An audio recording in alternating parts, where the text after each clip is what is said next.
ہم میرے بھائیوں بزرگوں کا ادب کرتے ہیں، ہم اولیاء کرام کا احترام کرتے ہیں، ان کی تعظیم کو واجب سمجھتے ہیں، لیکن جس رب نے اسے 9 ماہ پیٹ کے اندر خوراک اس کی کا انتظام کیا، اس کی زندگی کو قائم رکھا، پھر اس کے باہر آنے کا انتظام کیا، پھر اس کو بچپن سے لے کر آج تک جس نے اس کی ساری ضرورتیں پوری کی، اس کو کھلایا پلایا بڑا کیا، آج بڑا ہو کر اسی رب کے ساتھ بے وفائی کر رہا ہے، اسی رب کے ساتھ غداری کر رہا ہے۔ مجھے ایمانداری سے بتائیں، خدا را بریلویت کو ایک سائڈ پر رکھ دیں، جو میرے بریلوی بھائی اگر مجھے دیکھ رہے ہیں تو اپنے دل پر ہاتھ رکھ کر اور اللہ کو حاضر ناظر جان کر میرے پیارے بھائیوں یہ بتائیں کہ کیا یہ شخص بدبخت کہلانے کا حقدار ہے کہ نہیں، یہ بد نصیب کہلانے کا حقدار ہے کہ نہیں؟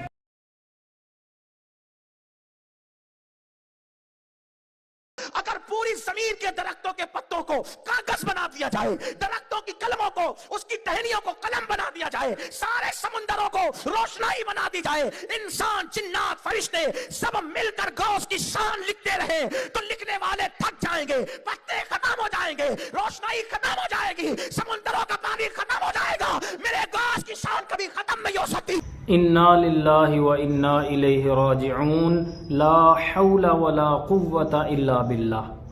ان جیسے مولویوں نے امت کا بیڑا غرق کر دیا، لوگوں کو رب سے دور کر دیا، اللہ تعالیٰ سے تعلق لوگوں کا کمزور کر دیا، اور قبروں کے اوپر لوگوں کو گرا دیا، لوگوں کو قبریں چاٹنے پر لگا دیا۔ لوگوں کے سامنے کبھی اللہ کی عظمت بیان کرتے ہوئے اتنا چیخے ہوتے اور اللہ کی عظمت بیان کرنے میں اتنا زور لگایا ہوتا تو شاید آج لوگ قبروں کو چاٹنے کی بجائے، قبروں پر گرنے کی بجائے اور بزرگوں، پیروں، فقیروں کے کتوں پر اپنے نام منسوب کرنے کی بجائے لوگ اللہ کے ساتھ تعلق جوڑ چکے ہوتے، لوگ مسجدوں میں جھکے ہوتے، لوگ مسجدوں کو آباد کرتے ہوتے۔ اور جب ہم پھر ایسے بدبختوں کا رد کرتے ہیں، شرک کا رد کرتے ہیں، توحید بیان کرتے ہیں اور اللہ رب العزت کے ساتھ لوگوں کا تعلق جوڑنے کی کوشش کرتے ہیں، لوگوں کو اللہ کا در دکھاتے ہیں، لوگوں کو اللہ کے سامنے جھکاتے ہیں، لوگوں کا تعلق اللہ سے مضبوط کرنے کی کوشش کرتے ہیں، لوگوں کو اللہ سے مدد مانگنے کی تعلیم دیتے ہیں، لوگوں کو اللہ سے ہی امیدیں وابستہ کرنے کی تعلیم دیتے ہیں، لوگوں کو یہ بتاتے ہیں کہ لوگوں نفع کا مالک بھی صرف اللہ ہے، نقصان کا مالک بھی صرف اللہ ہے، تو ان جیسے بدبخت نیچے آ جاتے ہیں کمنٹس کے اندر، ہمیں کبھی گالیاں دیتے ہیں، کبھی برے القابات سے ہمیں جو ہے وہ منسوب کرتے ہیں، اور یہ ہمارا ہی حوصلہ ہے، یہ ہمارا ہی جگر ہے، اللہ کی قسم ہے کہ ہم نے گالیاں سن کر، ہم نے برے القابات سن کر بھی اللہ کا قرآن لوگوں کو بتایا ہے، نبی کریم صلی اللہ علیہ وسلم کی خالص تعلیمات لوگوں کو بتائی ہیں اللہ کے فضل و کرم سے۔ مجھے ایمانداری سے بتائیں، خدا را بریلویت کو ایک سائڈ پر رکھ دیں، جو میرے بریلوی بھائی اگر مجھے دیکھ رہے ہیں تو اپنے دل پر ہاتھ رکھ کر اور اللہ کو حاضر ناظر جان کر میرے پیارے بھائیوں یہ بتائیں کہ کیا یہ شخص بدبخت کہلانے کا حقدار ہے کہ نہیں، یہ بد نصیب کہلانے کا حقدار ہے کہ نہیں۔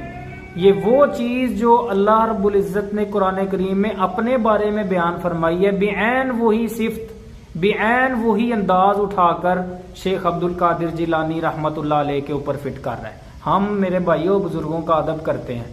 ہم اولیاء کرام کا احترام کرتے ہیں، ان کی تعظیم کو واجب سمجھتے ہیں، لیکن کسی بھی ولی کو، کسی بھی نبی تک کو اللہ کے برابر کرنے کی ہرگز اجازت نہیں دیتے۔ کہتا ہے سمندروں کو سیاہی بنا دیا جائے، تمام دنیا کے درختوں کو کلمے بنا دیا جائے، اور تمام جنات، انسان، فرشتے مل کر میرے غوث کی شان، شیخ عبد القادر جیلانی کی شان لکھنے لگ پڑیں تو سارے سمندروں کی سیاہیاں ختم ہو جائیں گی، تمام کلمے ختم ہو جائیں گی، انسان، جنات، فرشتے سب تھک جائیں گے، لیکن میرے غوث کی شان کبھی مکمل نہیں ہو سکتی۔ اگر پوری زمین کے درختوں کے پتوں کو کاغذ بنا دیا جائے، درختوں کی کلموں کو، اس کی ٹہنیوں کو قلم بنا دیا جائے، سارے سمندروں کو روشنائی بنا دی جائے، انسان، جنات، فرشتے سب مل کر غوث کی شان لکھتے رہے تو لکھنے والے تھک جائیں گے، پتے ختم ہو جائیں گے، روشنائی ختم ہو جائے گی، سمندروں کا پانی ختم ہو جائے گا، میرے غوث کی شان کبھی ختم نہیں ہو سکتی۔ لا حول ولا قوت الا باللہ، انا للہ و انا الیہ راجعون، وما قدر اللہ حق قدری، ان لوگوں نے اللہ کی قدر ہی نہیں پہچانی جیسے اس کی قدر پہچاننے کا حق تھا۔ اور میرے بھائیوں،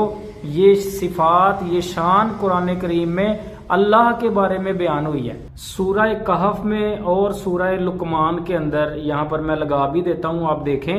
کہ یہ جو باتیں شیخ عبد القادر جیلانی رحمۃ اللہ علیہ کے بارے میں بیان کر رہا ہے، وہ باتیں اللہ نے اپنے بارے میں بیان فرمائی ہیں کہ اگر سمندروں کو جو ہے وہ سیاہی بنا دیا جائے اور درختوں کی کلموں، دنیا میں جتنے درخت ہیں سب کی کلموں کو، سب کو کلمے بنا دیا جائے تو سارے سمندروں کی سیاہی ختم ہو جائے گی،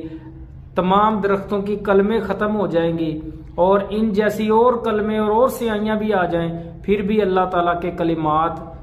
مکمل ختم نہیں ہو سکتے، اللہ کی شان پھر بھی ختم نہیں ہو سکتی۔ تو یہ بدبخت اٹھا کر اس بات کو شیخ عبد القادر جیلانی رحمۃ اللہ علیہ کے اوپر فٹ کر رہا ہے، کس قدر چیخ کر اور کس قدر جو ہے وہ بے باکی کے ساتھ، کس قدر نہ ڈر اور بے خوف ہو کر اللہ رب العالمین کے ساتھ غداری کر رہا ہے، اللہ رب العالمین کے ساتھ بے وفائی کر رہا ہے، جس رب نے اسے 9 ماہ پیٹ کے اندر خوراک اس کی کا انتظام کیا، اس کی زندگی کو قائم رکھا، پھر اس کے باہر آنے کا انتظام کیا، پھر اس کو بچپن سے لے کر آج تک جس نے اس کی ساری ضرورتیں پوری کی، اس کو کھلایا پلایا بڑا کیا، آج بڑا ہو کر اسی رب کے ساتھ بے وفائی کر رہا ہے، اسی رب کے ساتھ غداری کر رہا ہے۔ اللہ رب العزت ہمیں سمجھنے کی توفیق عطا فرمائے، اور اللہ رب العالمین ہمیں اپنی وحدانیت اور اپنی توحید کی صحیح سمجھ بوجھ عطا فرمائے، اور اللہ ہمیں ہر قسم کے شرک سے بچنے کی توفیق عطا فرمائے۔